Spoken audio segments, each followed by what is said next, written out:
प्यारे बच्चों, सुप्रभात।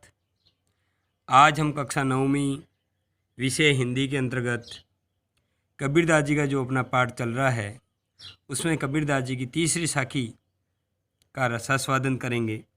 2 साखियाँ हम पढ़ चुके हैं, तीसरी साखी के बारे में आज हम पढ़ेंगे। चलिए सर्वप्रथम हम इस साखी का रसास्वादन करते हैं। हस्ती चढ़िए ज्ञान को, कबीरदास जी कहते हैं, हस्ती चढ़िए ज्ञान को सहज दुलीचा डारी, स्वान रूप संसार है भूखन दे जख मारी। इसको अपन सस्वर वाचन के अंतर्गत पढ़ेंगे, आप भी अभ्यास करेंगे।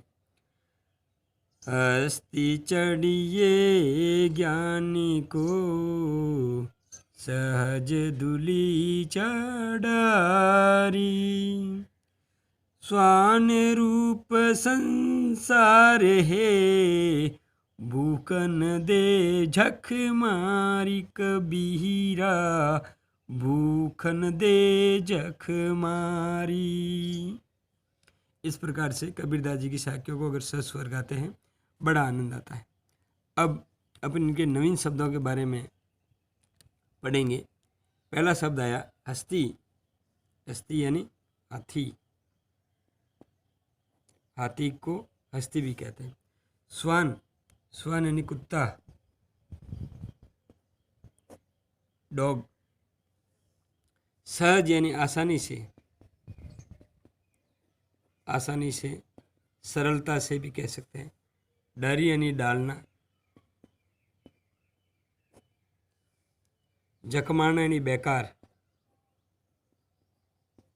बेकार। दुलीचा, दुलीचा यानी आसन, जो भी बिछाने का होता है, आसन कह सकते हैं, दरी कह सकते हैं। इस प्रकार से ये इसके नवीन शब्दार्थ थे। अब अपन इसके भावार्थ करेंगे, ध्यान से सुनिए। कबीरदास जी कहते हैं कि साधु यानी भक्त जो भगवान का भजन कर रहा है उसको ज्ञान रूपी हाथी पर चढ़ना चाहिए। हस्ती चढ़िए ज्ञान को, हस्ती यानी हाथी, यहाँ पर किसका स्वरूप है? ज्ञान का। हाथी किसका रूप है? ज्ञान का। तो ज्ञान के ऊपर बैठ करके साधु को, सन्यासी को या ज्ञानवान पुरुष को हमेशा चलना चाहिए। सहज डुलीचा डारी, उसके ऊपर अपना आसन, दुलीचा यानी आसन लगा करके, डारी यानी डाल करके, सहज यानी आसानी से हाथी पर अपना आसन लगा करके चलना चाहिए। स्वान रूप संसार है, ये दुनिया, जगत, ये किसके रूप में है? कुत्ते के रूप में। स्वान रूप संसार है, ये दुनिया कुत्ते के स्वभाव में है। भूखन दे जकमारी, और उसको देख करके भौंकते रहते हैं। हाथी को देख करके जिस प्रकार गांव में, शहर में कुत्ते भौंकते हैं, उसी प्रकार जो ज्ञानवान आदमी है उसके आचरण को देख करके संसार के अंदर कई कुत्ते भौंकते हैं, लेकिन उसको उसकी चिंता नहीं करनी चाहिए, उसको अपने उद्देश्य की तरफ आगे बढ़ना चाहिए। अब अपन इसके भावार्थ को लिखते हैं। कबीर ने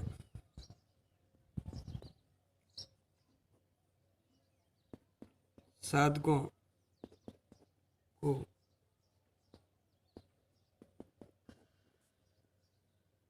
संबोधित करके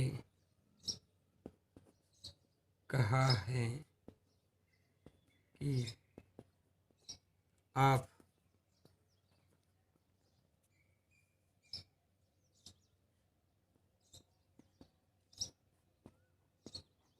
ज्ञान रूपी हाथी पर बैठकर उस पर सरल यानी अपने स्वभाव का सरल आसन लगाकर रहो। ये संसार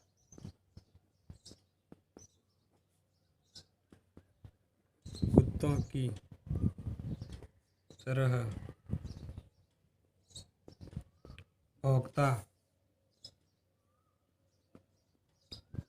रहेगा।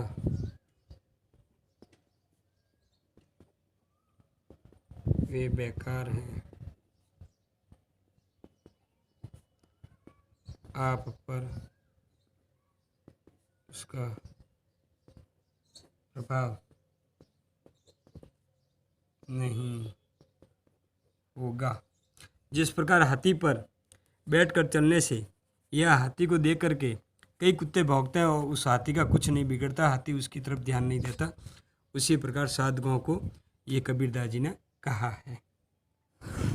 अब हम इस साखी का वापस पुनः भावार्थ करते हैं। हस्ती चढ़िए ज्ञान को, हस्ती यानी हाथी, हाथी को किसका रूप बताया गया? ज्ञान का। हाथी क्या है? ज्ञान। उसके ऊपर कौन बैठा है? साधक। कैसे बैठा है? सहज यानी सरलता से, आसानी से। दुलीचा यानी आसन, दरी बिछा करके, डारी यानी डालना। हाथी रूपी ज्ञान पर यानी ज्ञान रूपी हाथी पर आसानी से आसन लगाकर साधु यानी ज्ञानी को बैठना चाहिए।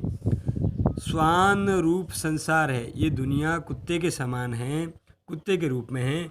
भूखन दे झक मारी, वो भौंकते रहेंगे, झक मारेंगे यानी बेकार का कार्य करते रहेंगे, उसका कोई मतलब नहीं है। इसको अपन वापस पढ़ते हैं।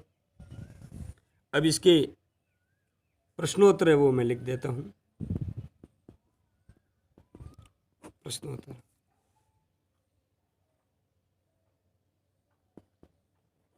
हाथी किसका प्रतीक है? पहला सवाल है, हाथी किसका प्रतीक है? इस साखी में हाथी किसका प्रतीक है? हाथी को क्या माना गया है? पहला सवाल। दूसरा सवाल, संसार को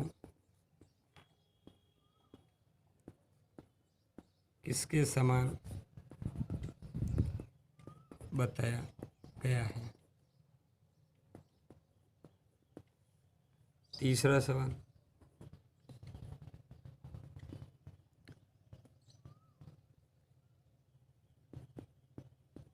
झक मारना एक मुहावरा है,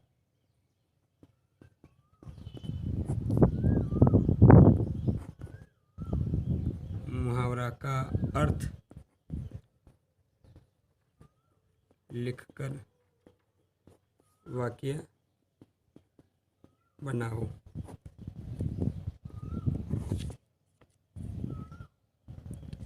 आखिरी और अंतिम सवाल, साखी